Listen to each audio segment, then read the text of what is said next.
ನಮಸ್ಕಾರ ಎಲ್ಲ ಪರಿಶುದ್ಧಾತ್ಮಗಳಿಗೂ. ಇವತ್ತು ಕೂದಲು ಉದುರದೇ ಇರೋದಕ್ಕೆ ಯಾವ ಮುದ್ರಾ ಮಾಡಬೇಕು ಎನ್ನುವುದನ್ನು ಹೇಳ್ತಾ ಇದ್ದೇನೆ. ಇದು ನೋಡಿ, ಅಗ್ನಿ ತತ್ವದ ಬೆರಳು, ಇದು ಪೃಥ್ವಿ ತತ್ವದ ಬೆರಳು. ಈ ಎರಡೂ ಬೆರಳನ್ನು ಜೋಡಿಸಿದಾಗ ಇದು ಪೃಥ್ವಿ ಮುದ್ರಾ.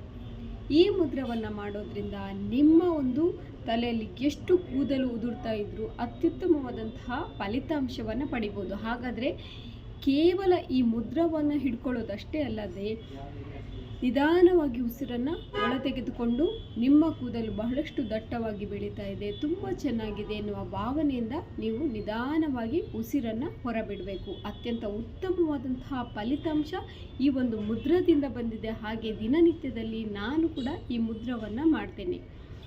ಈ ಮುದ್ರದಿಂದ ಇನ್ನಷ್ಟು ಬಹಳಷ್ಟು ಪ್ರಯೋಜನಗಳಿದ್ದಾವೆ. ಖಂಡಿತವಾಗಿ ದಿನನಿತ್ಯದಲ್ಲಿ ಒಂದು 20 ನಿಮಿಷ ಈ ಮುದ್ರವನ್ನು ಮಾಡಿ